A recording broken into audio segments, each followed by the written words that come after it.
Hello everybody, this is Tim from Mainly Muscle Cars along with Cameraman Ken, and today we are looking at a 69 Cyclone Spoiler 2. Now this is the Cale Yarborough version. This is the one that was sold east of the Mississippi. Dan Gurney's were sold west. Cale's had the red top with red interior. The Dan's had the blue interior and the blue top. They only made 353 of the Arrow nose cars, and the difference between those, there's a couple significant ones, is they actually lengthened the factory fenders and they put that filler panel in, and then they went to a Torino Cobra style grille. So what that did is that lengthened the front of the car out roughly about 8 inches, I believe. And then also they actually rolled the rockers tighter, so it allowed them to lower the car an extra 1.5 inches. And believe it or not, just that little roll on the rockers was as effective as the front end. So this was the car that really kind of paved the way for some of the Arrow nose stuff. They really cleaned up in the NASCAR deal back in '69. Unfortunately, the way Arrow nose went with Ford's sponsorship, everything kind of died out after '70. They were basically in '70. So this is one of Ford's only Arrow cars right here. Ford did the Torino, which more people actually know that was actually the Talladega. Talladegas came with 428s. All of the Mercury Spoiler 2s came with a 351 Windsor 4-barrel. Now there were no options other than the Dan Gurney or the Cale Yarborough and a radio option.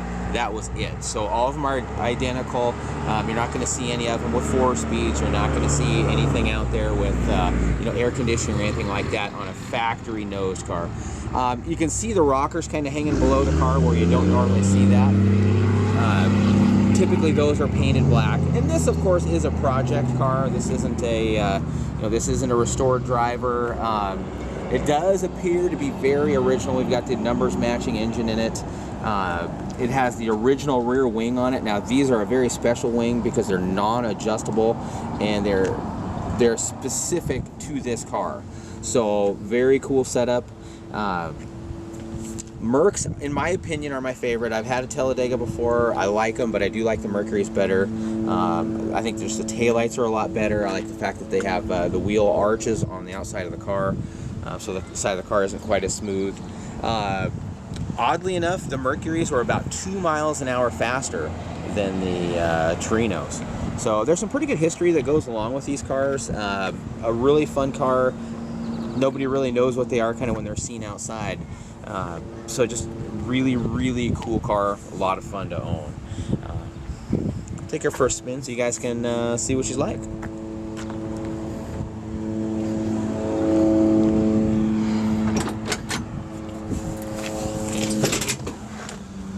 Okay, inside this Merc is still very, very original. Appears to be the original seat upholstery. Carpet-wise appears to be the original. Dash appears to be the original. I think that this thing actually spent some time being stored inside because there's not a lot of sun damage to it. Typically the instrument clusters are very torn up.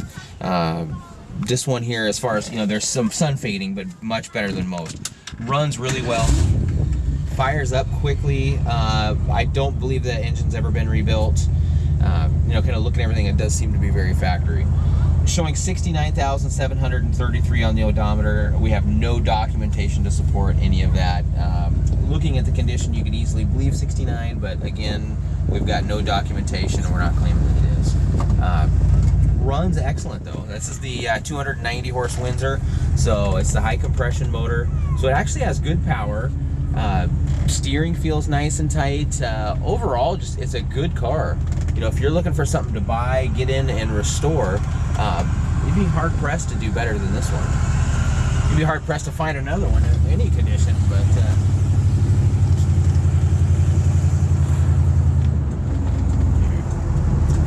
turn signals work. A lot of it's a good solid car. So, but we've got working wipers.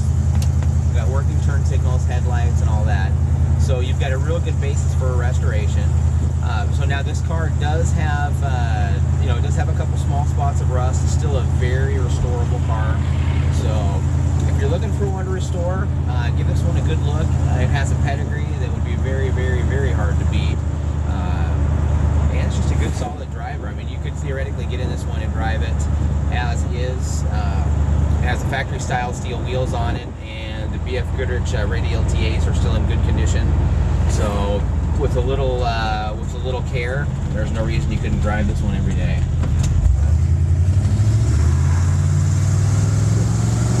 Motor sounds good.